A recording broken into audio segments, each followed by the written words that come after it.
Friends, welcome to our channel. Latest updates కోసం friends ఛానల్ని subscribe చేసుకోండి ఫ్రెండ్స్. అండ్ పక్కనే ఉన్న బెల్ ఐకాన్ని క్లిక్ చేసి ఆల్ ఆప్షన్ని సెలెక్ట్ చేసేయండి. ఇక అవనిని ఇంటి నుంచి వెళ్ళిపోతుంది కదా, కానీ అటువంటి అవని గురించి ఇంటిల్లాదిపాది ఎదురు చూస్తూనే ఉంటారు.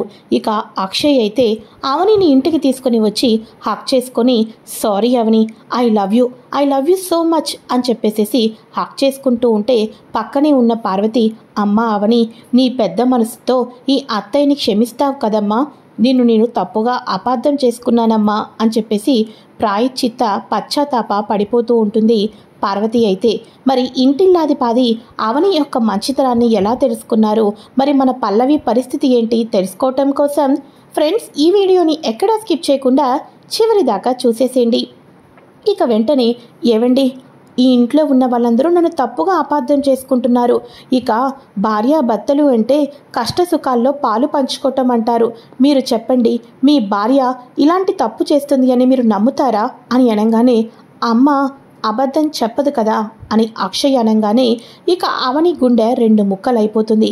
ఈ లోపల పార్వతి ఇంట్లో నుంచి వెళ్ళిపోమంటుంటే అవని వెళ్ళటం లేదని చెప్పేసి, నేనే వెళ్ళిపోతాను అని పార్వతి చెప్పంగానే, అత్తయ్య గారు మీరు ఇంటి నుంచి వెళ్ళటం ఏంటి, మీరు ఇంట్లోనే ఉండండి, నేనే ఇంటి నుంచి వెళ్ళిపోతాను అని చెప్పేసి, పదమ్మ ఆరాధ్య వెళ్ళిపోదాం అని అంటూ ఉంటే, ఏయ్ ఆగు, ఒక్క నిమిషం ఆగు, ఆరాధ్యను నీతో పాటు తీసుకుని వెళ్ళి ఏం చేద్దాం అనుకుంటున్నావు, దాన్ని కూడా నీలాగే తయారు చేయాలనుకుంటున్నావా, నీలాంటి పెంపకంలో ఆరాధ్య పెరగకూడదు, మా దగ్గరే ఉంటుంది అని చెప్పేసేసి ఇక వెంటనే మన అవనిని బయట గెంటేస్తుంది.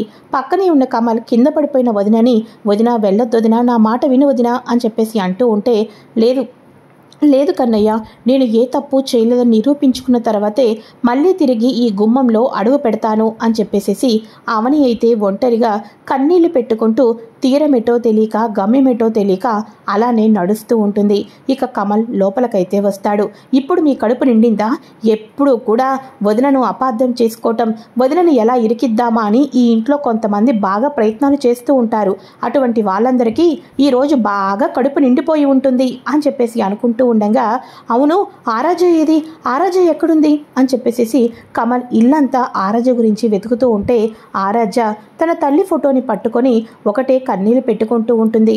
అమ్మ ఎక్కడున్నావమ్మా, నేను కూడా నీ దగ్గరికి వచ్చేస్తానమ్మా అని చెప్పేసి ఏడుస్తూ ఉంటే, ఈ చిన్నారి కన్నీళ్ళు చూసినా సరే మీకు ఏమీ బాధ అనిపించటం లేదా, ఇప్పుడు ఆరాధ్యకు ఏం సమాధానం చెప్తారు మీరందరూ కూడా కలిసి అని చెప్పేసి అనగానే, కొద్ది రోజులు అలానే ఉంటుందిరా కమల్, తర్వాత మన చేతి పెంపకంలో పెరుగుతుంది కాబట్టి ఆరాధ్య తన తల్లిని మర్చిపోతుందిలే అని చెప్పేసి అంటూ ఉంటే ఒక్కసారిగా కమల్ ఆ మాటలకు ఎంతగానో బాధపడుతూ ఉంటాడు. ఇక ఇంట్లో ఉన్న వాళ్ళందరిలోనూ కూడా కొంచెం కూడా ప్రాయశ్చిత్తం అనేదే కనిపించడం లేదు. ఇక ఏం చేయాలో తెలియక వదిన ఇంటి నుంచి వెళ్ళిపోయిందన్న విషయం ఫోన్ చేసి ఇక వెంటనే శ్రీకర్కి అయితే ఫోన్ చేస్తూ ఉంటాడు. అన్నయ్య అని అనగానే, ఒరే కమల్ ఏమైందిరా, ఎందుకు అలా కంగారు పడుతున్నావు, ఏంట్రా ఎందుకు అలా ఏడుస్తున్నావు అని అనగానే, అన్నయ్య వదిన ఇంటి నుంచి వెళ్ళిపోయింది అన్నయ్య అని అనగానే, అరే అసలు వదిన ఇంటి నుంచి వెళ్ళిపోవటం ఏంట్రా అని అంటూ ఉంటే అప్పుడు జరిగిందంతా చెప్తూ ఉంటారు. అవునా, సరే అయితే నువ్వేమీ కంగారు పడద్దు, నువ్వు నేను కలిసి ఇద్దరం కూడా వదిన గురించి వెతుకుతాం అని అనగానే, సరే అన్నయ్య నేను కూడా ఇప్పుడే నీ దగ్గరికి వస్తున్నాను అని చెప్పేసేసి కమల్ కూడా ఇంటి నుంచి కారు వేసుకొని బయటకైతే వెళ్ళిపోతాడు. అయితే ఇక ఇదిలా ఉండగా కమల్ ఒక పక్క శ్రీకర్ ఒక పక్క తన వదిన కోసం వెతుకుతూనే ఉంటారు. కానీ అవని ఎక్కడా కనిపించదు. చీకటి అయిపోతుంది, రాత్రి కూడా అయిపోతుంది, కానీ అవని ఎక్కడా కనిపించదు. ఇక అవని నడుచుకుంటూ అలా వెళ్తూ ఉంటే అవనికి ఆ అమ్మవారి గుడి అయితే కనిపిస్తుంది. ఇక ఎటెల్లాలో తెలియని అవని తిన్నగా కన్నీళ్లు పెట్టుకుంటూ అమ్మవారి గుడి లోపలకైతే వెళ్తుంది. ఆ లోపల ఉన్న ఆ అమ్మవారిని చూసి, నేనేం తప్పు చేశానని ఈరోజు నేను ఇంత శిక్ష అనుభవిస్తున్నాను, నేను ఏ తప్పు చేయకుండా అత్తవారింటి నుంచి బయటకు గెంటేశాను, నిజంగా నేను తప్పు చేశానా అమ్మా, నువ్వే చెప్పు, నా నిజస్వరూపం ఏంటో నా ఇంటిల్లాది పాదికి తెలియాలి, మా కుటుంబం మొత్తానికి కూడా నా నిజస్వరూపం తెలియాలి, నేను తప్పు చేయలేదన్న విషయం నీకు తెలుసు అని చెప్పేసేసి ఇక అవని నా నిజస్వరూపం, నా మంచితనం, ఏ రోజైనా నేను నీకు భక్తి శ్రద్ధలతో పూజ చేసి ఆపద వచ్చినప్పుడల్లా నిన్నే కొలుచుకుంటాను, నిన్నే తలుచుకుంటాను. నేను ఏ రోజైనా ఒక భక్తి శ్రద్ధలతో పూజ చేశానని నీకు అనిపిస్తే నా మంచితనం, నా నిజాయితీ నా కుటుంబానికి తెలిసేటట్టు నువ్వే చెయ్యాలమ్మా, నువ్వే చెయ్యాలి అని చెప్పేసి ఆమెని ఆ అమ్మవారి ముందు ఇక గంటని పట్టుకొని అమ్మవారికి వినిపించేటట్టుగా తన వేదనంతా అమ్మవారికి చెప్తూ ఉంటుంది. అలా చాలాసేపు గుడిలోనే పడిపోతుంది అవని. ఇక చీకటంతా అయిపోతుందా, గుడిలోకి జనాలందరూ మెల్లమెల్లగా వెళ్ళిపోతూ ఉంటారు. ఇక వెంటనే పంతులు గారు, అమ్మ గుడి క్లోజ్ చేసే సమయం అయిందమ్మా అని అనగానే, అలానే పంతులు గారు అని చెప్పేసేసి ఇక ఆమెని గుడి క్లోజ్ చేసేసినప్పటికీ కూడా గుడి మెట్ల మీద అయితే కూర్చొని ఉంటుంది. మరోపక్క ఇద్దరు కూడా శ్రీకర్, కమల్ ఇద్దరు కూడా వెతుకుతూ ఉంటారు అవని కోసమైతే. ఈ లోపల పల్లవి ఏం చేస్తుంది, డాడ్ గుడ్ న్యూస్ డాడ్ అని అనగానే, ఏంటమ్మా ఏ రోజు కూడా నా కూతురు గొంతులో అంత ఆనందాన్ని నేను వినిపించుకోలేదు. ఈ రోజు నీ మాట వింటుంటుంటే ఏదో సాధించినట్టే వినిపిస్తుంది. ఇంతకీ ఏమైందమ్మా పల్లవి అని అనగానే, డాడ్ మనం అనుకున్నది ఇంత త్వరగా అవుతుందని అస్సలు నేను ఎక్స్పెక్ట్ చేయలేదు డాడ్. ఈ ఇంటి నుంచి అత్తయ్య గారు అవని అక్కని బయటకు గెంటేశారు డాడ్ అని అనగానే, అవునా, ఎంత గుడ్ న్యూస్ చెప్పావమ్మా, అవనిని ఇంటి నుంచి గెంటేశారా? ఇది వింటుంటుంటే కళ నిజమా అనిపిస్తుంది అని అనగానే, నిజమే డాడ్, ఈ పల్లవి తలుచుకుంటే ఏదైనా చేసి చూపిస్తుందని నేను మరోసారి నిరూపించుకున్నాను అని అనగానే, పోనీలే అమ్మా ఆ దరిద్రం వెళ్ళిపోయింది అని అనగానే, కానీ ఏం చేస్తాం డాడ్, ఇదిగో ఈ తెలివి తక్కువ మొగుడు నాకు ఉన్నాడు కదా, ఇక వదినా అని అనుకుంటూ ఇక ఎప్పుడో ఇంటి నుంచి వెళ్ళిపోయాడు. వదినను వెతికి తీసుకొని వస్తాడేమోనని నాకు ఒకటే కంగారుగా ఉంది అని అనగానే, సరే అయితేనమ్మా ఇప్పుడు మళ్ళీ ఆ ఇంట్లోకి అవని అడుగు పెట్టకూడదు అంతే కదా, అది నేను చూసుకుంటాను అని అనగానే, అవునా dad, super dad, thank you, ఈరోజు హ్యాపీగా నిద్రపోతాను డాడ్ అని చెప్పేసి పల్లవి అయితే ఫోన్ని పెట్టేస్తుంది. ఇక వెంటనే చక్రధర్ తన రౌడీలకు కాల్ చేసి, సిటీ అవుట్కట్స్ మొత్తం ఒక అమ్మాయి కనిపించకుండా ఉంది, నేను ఆ ఫోటోని మీకు సెండ్ చేస్తున్నాను, ఆ అమ్మాయిని కిడ్నాప్ చేసేసేయండి అని చెప్పేసి వాళ్ళందరికీ చెప్తూ ఉంటాడు. సరే అలానే కిడ్నాప్ చేసేస్తాం అని అనగానే, చూడండి ఒకవేళ అంతా కూడా అనుకూలించి ఆ ప్లేస్ అంతా కూడా ఎవరూ లేనట్టు ఉంటే మొత్తానికి మీరు మనల్ని చంపేశారన్న గుడ్ న్యూస్ చెప్పినా నాకైతే ఓకే అని అనగానే, సార్ మాకు మంచి ఆఫర్ ఇచ్చారు సార్, బంపర్ ఆఫర్, మేమెందుకు వదులుకుంటాం, ముందైతే కిడ్నాప్ చేస్తాం, ఆ తర్వాత సిటీ అవుట్కట్స్కి తీసుకొని వెళ్ళి ప్రాణాలు తీసేసిన తర్వాత మీకు మేము ఫోన్ చేస్తాం అని అనగానే, సరే అయితే జాగ్రత్త, మీకు ఫోటోని పెట్టాను చూడండి అని అనగానే, సరే అని చెప్పేసేసి ఇక రౌడీలు వచ్చేసేసి మొత్తానికి ఫోటోని చూసి వెతుక్కుంటూ వెళ్తూ ఉంటారు. ఇలా ఇంటి నుంచి వెళ్ళిపోయిన వాళ్ళు ఎక్కువగా ఏ గుడి మెట్ల దగ్గర లేకపోతే ఏ బస్ స్టాండ్ దగ్గర ఉంటారా అని అనగానే, సరే అని ముందు బస్ స్టాండ్ రైల్వే స్టేషన్ దగ్గరికి వెళ్తారు. కానీ అక్కడ కనిపించకపోవడంతో గుడి మెట్ల దగ్గరకైతే వచ్చేస్తారు. ఒక్కసారిగా ఇక అవని ఇక ఎవర్రా మీరు, నన్ను వదలండిరా అని చెప్పేసేసి అంటూ ఉంటుంది. ఒరే ఇక కిడ్నాప్ చేయాలనుకుంటే సాదాసీదా అమ్మాయి అనుకున్నాన్రా, కానీ గొప్పింటి అమ్మాయే, ఒంటి మీద బానే బంగారం కనిపిస్తుందిరా అని చెప్పేసి ఇక ఒక దీనికి బై వన్ గెట్ వన్ ఆఫర్రా, అటు కిడ్నాప్ చేసిన డబ్బు, ఇటు ఈ ఒంటి మీద ఉన్న డబ్బు, ఈరోజు ఈ అవకాశాన్ని అస్సలు వదులుకోకూడదురా అని చెప్పేసేసి రౌడీలైతే మాట్లాడుకుంటూ ఉంటారు. ఇక వెంటనే, అమ్మ నీ గుడి ముందే నాకు ఇంత అన్యాయం జరుగుతుంది, నువ్వు నన్ను కాపాడలేవా అని అనుకుంటూ ఉంటుంది. అదే టైంలో శ్రీకర్ అలానే ఇక మన కమల్ ఇద్దరు కూడా ఆ లొకేషన్లోనే ఇక వెతుకుతూ ఉంటారు. ఇలా వెతుకుతూ ఉండగా మొత్తానికి అవని అయితే వాళ్ళకు కనిపించదు. ఇక అవని అయితే తన అమ్మవారిని ఎంతగానో పిలుస్తూ వేడుకుంటూ ఉంటుంది. ఇక రౌడీలు అవని మెడలో ఉన్న తాలిబొట్టును అయితే తీసేసుకుంటారు. అబ్బబ్బబ్బా బరువు చాలానే ఉందిరా అని చెప్పేసేసి, ఎవర్రా మీరంతా, ఎందుకురా నన్ను ఇలా హెరాస్ చేస్తున్నారు, ఒరే అది నా తాళిబొట్టురా, నా పసుపు కుంకంరా, కావాల్సి వస్తే నా ఇయర్ రింగ్స్ ఇస్తాను, నా బ్యాంగిల్స్ ఇస్తాను, నా మాంగళ్యాన్ని మాత్రం మీకు ఇవ్వను, వదిలిపెట్టండిరా, నన్ను వదిలిపెట్టండి, నా పసుపు కుంకాలు అవి అని చెప్పేసేసి అవని ఎంతగానో అంటూ ఉంటుంది.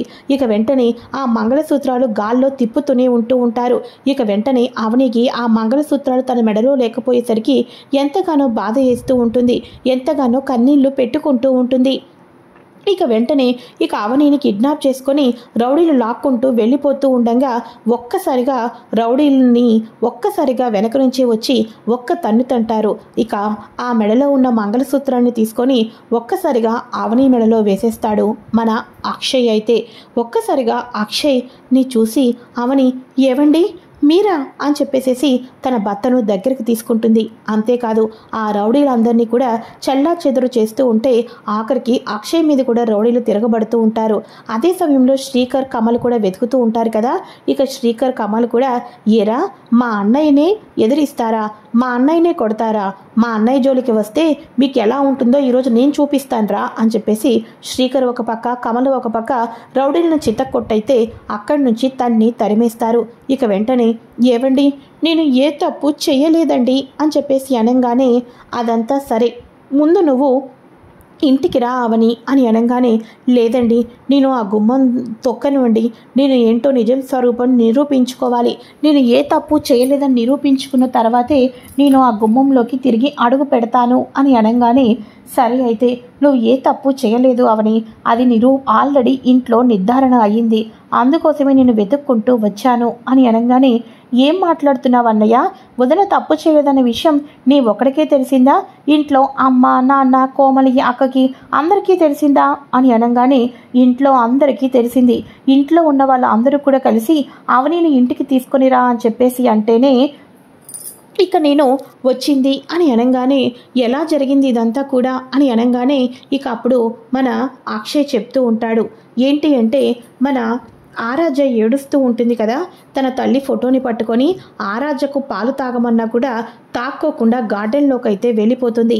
ఆరాధ్య ఎక్కడా కనిపించడం లేదని అందరూ ఎదురు చూస్తూ ఉండగా గార్డెన్లో ఒక్కసారిగా తన తల్లి చీరని పట్టుకొని దగ్గరకు తీసుకొని హక్ చేసుకొని వాళ్ళ అమ్మ చీరని పట్టుకొని ఏడుస్తూ ఉంటుంది.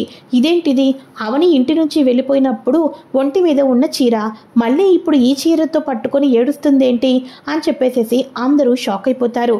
ఇక అప్పుడు కోమలి వల్ల ఆయన వినోద్ ఉంటాడు కదా, అత్తయ్య గారు మీకు ఒక విషయం చెప్పమంటారా, అవని అక్క ఏ తప్పు చేయలేదు అత్తయ్య గారు, మీరు ఇందాక చెప్పారు గుర్తుందా, వెనక నుంచి నన్ను మెట్ల మీద నుంచి పడేసి పరుగున పైకి వెళ్ళిపోయింది అని చెప్పేసేసి అది ఎవరో కాదు, ఇక మిమ్మల్ని ప్రాణాలు తీయాలని స్కెచ్ వేసి అవని అక్క మీద నింద వేయాలి అన్న వాళ్ళు ఎవరో సేమ్ అవని అక్క లాంటి శారీనే కట్టుకొని మిమ్మల్ని పైనుంచి పడేసినట్టు చేసి మీరు అవని అక్క అని తప్పుగా అపార్థం చేసుకొని అవని అక్కని ఇంటి నుంచి గెంటేయాలని చెప్పేసేసి అవతల వారు ప్లాన్ సక్సెస్ అయ్యింది. ఈ శారీ మనకు కనిపించింది కాబట్టి ఈరోజు అవని అక్క నిజస్వరూపం తెలిసింది అని వినోద్ అయితే చెప్తూ ఉంటాడు. ఇక వెంటనే రాజేంద్ర ప్రసాద్ అల్లుడు చెప్పింది నిజమే పార్వతి, ఇదంతా కూడా ఎవరో కావాలని చేసిన పెద్ద కుట్రే, మనం అనవసరంగా అవనిని అపార్థం చేసుకొని ఈ ఇంటి నుంచి గెంటేశాం, కమల అన్నట్టుగా ఈ ఇంటి మహాలక్ష్మిని ఈ ఇంటి నుంచి మనం తరిమేశాం అని అంటూ ఉంటే ప్రతి ఒక్కరికి కూడా ఈ శారీ చూసిన తర్వాత కావాలని ఎవరో ప్లాన్ చేశారు, ఇదంతా కూడా అవని శత్రువులు పార్వతి ప్రాణాలు తీయాలని ప్లాన్ చేశారనే విషయం అయితే తెలిసిపోతుంది. ఈ విషయం తెలుసుకున్న పల్లవి దేవుడా నిజం తెలిసిపోయింది ఇంట్లో ఉన్న వాళ్ళందరికీ, నేను దొరక్కోకుండా ఉంటే చాలు అని చెప్పేసేసి పల్లవి అయితే అనుకుంటూ ఉంటుంది. ఇక అవని అక్కని వెతకండి, అవనిని తీసుకుని రండి అని అనుకుంటూ ఉన్నప్పుడు కరెక్ట్గా ఇదంతా చూసిన మన అక్షయ్ అయితే అవని కోసం బయటకైతే వెళ్తాడు. అయితే ఇక మన పల్లవి అనుకుంటుంది ఎన్ని చేసినా అవని అక్క రాదులే, ఎందుకంటే అక్కడ డాడ్ నా మనుషుల్ని పెట్టించి అవని అక్కనికి ఈ పాటికి కిడ్నాప్ చేసేసే ఉంటేవాళ్ళు, బావగారు వాళ్ళు ఊరంతా తిరిగినప్పటికీ కూడా అవని అక్క ఎక్కడా కనిపించలేదని చెప్పేసేసి ఇక దిగాలుగా ఇంటికి వస్తారు అని పల్లవి అనుకుంటూ ఉంటుందో లేదో ఇక వెంటనే కమల్ వదిన వచ్చేసింది అని అనుకుంటూ రా వదిన రా అని చెప్పేసి అనగానే ఆరాధ్య అమ్మ అని పరుగున ఇక వాళ్ళ అమ్మని హక్ చేసుకుంటుంది. ఇక వెంటనే రాజేంద్ర ప్రసాద్ నీ ఇంట్లోకి నువ్వు రావటానికి ఆలోచిస్తున్నావేంటమ్మా అవని, నువ్వే తప్పు చేయలేదు, నీ ముందు తలదించుకొని నీకు క్షమాపణ చెప్పవలసింది మేమేనమ్మా అని చెప్పేసి లోపలికైతే తీసుకొని వస్తారు. ఇక సోఫాలో అక్కడ శారీ అయితే కనిపిస్తుంది. ఒక పక్క అవని ఒంటి మీద కూడా అదే శారీ కనిపిస్తుంది. అమ్మ నీలాంటి చీర కట్టుకొని మీ అత్తయ్య ప్రాణాలు తీసి నీ మీద ఎవరో పెద్ద కక్ష సాధింపు చర్యలు చేస్తున్నారు అని అనగానే అవని పల్లవి వైపు చూస్తుంది. నా మీద శత్రుత్వం చూపించి నా మీద ద్వేషాన్ని చూపించి నన్ను ఇంటి నుంచి బయటకు గెంటేస్తారని ఛాలెంజ్ చేసింది తన తోటి కొడలు పల్లవినే. ఇక అదంతా తలుచుకొని ఇది కూడా పల్లవి విషయమే అయ్యుంటుంది అని చెప్పేసేసి అవని మనసులో అనుకుంటూ ఉంటుంది. ఇక వెంటనే ఒక్కసారిగా అక్షయ్, సారీ అవని, భార్యాభర్తలు అంటే కష్టసుఖాల్లో పాలు పంచుకోవాలి. నాకు కష్టం వచ్చినప్పుడు, నాకు కన్నీళ్లు వచ్చినప్పుడు ఒక భార్య అయినప్పటికీ కూడా కన్న తల్లిలాగా నా కన్నీళ్లు తుడిచి నీ ఒడిలో పడుకోబెట్టుకొని నాకు ఎంతగానో ధైర్యం చెప్తూ తల్లి ప్రేమను అందించావు. నీకు కష్టం వచ్చినప్పుడు నీ మంచితనం తెలుసుకోలేక నేను ఇంటి నుంచి గెంటేపిచ్చేశాను. నన్ను క్షమించు అవని, నన్ను క్షమించు అని దగ్గరికి తీసుకొని అవనికి ఐ లవ్ యూ చెప్తూ ఉంటాడు. పక్కనే ఉన్న పార్వతి, అమ్మ అవని, నువ్వు ఏ తప్పు చేయకపోయినా నా కాళ్ళు పట్టుకొని క్షమాపణ కోరావు. కానీ ఇప్పుడు నేను నీ కాళ్ళు పట్టుకొని క్షమాపణ కోరాలి అనుకుంటున్నాను. ఈ అత్తయ్యని క్షమిస్తావు కదమ్మా అని అనగానే, అయ్యో అత్తయ్య గారు, మీరు ఎప్పుడు కూడా ఆశీర్వదించాలి తప్ప ఈ చేతులు క్షమాపణ కోరకూడదు. నేను ఏ తప్పు చేయలేదని మీరు తెలుసుకున్నారు. నాకు అంతకు మించి ఇంకేం కావాలి చెప్పండి అని అనగానే అందరూ కూడా అవనికి సారీ సారీ సారీ అని చెప్పేసేసి ఇక ఎవరి గదుల్లోకి వాళ్ళైతే వెళ్ళిపోతారు. ఇక పల్లవి, అవని అక్క మళ్ళీ ఇంట్లోకి వచ్చింది అంటే ఇక లాభం లేదు, ఈసారి నన్ను ఊహించని రీతిలో అయితే దెబ్బ కొట్టబోతుంది అని చెప్పేసేసి పల్లవి ఒకటే కంగారు పడిపోతూ ఉంటుంది.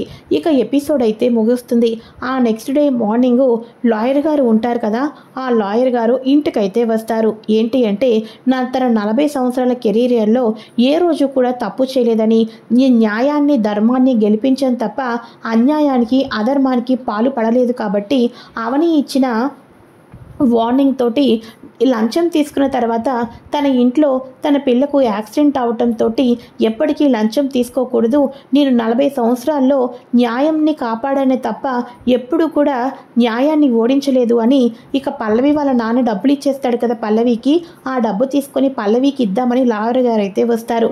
ఏంటి లాయర్ గారు ఇలా వచ్చారు అని అనగానే, ఇక మీ చిన్న కొడలు పల్లవి కోసం తను ఇచ్చిన లంచం డబ్బులు ఇచ్చేద్దామని వచ్చాను అని లాయర్ గారు నట్టింట్లో కూర్చొని బాంబు అయితే పేలుస్తారు. ఒక్కసారిగా పల్లవి అయితే షాక్కి గురి అయిపోతుంది. ఇది ఫ్రెండ్స్ లేటెస్ట్ ఎపిసోడ్. ఈ వీడియో కనుక మీకు నచ్చినట్లయితే లైక్ చేయండి. నెక్స్ట్ అప్కమింగ్ ఎపిసోడ్స్ చాలా ఇంట్రెస్టింగ్గా ఉండబోతున్నాయి. అవి కూడా ముందుగా తెలుసుకోవటం కోసం ఛానల్ని సబ్స్క్రైబ్ చేసుకొని పక్కనే ఉన్న బెల్ ఐకాన్ని క్లిక్ చేసి ఆల్ ఆప్షన్ని సెలెక్ట్ చేసేయండి. Okay friends, thanks for watching. Bye friends, welcome to our channel latest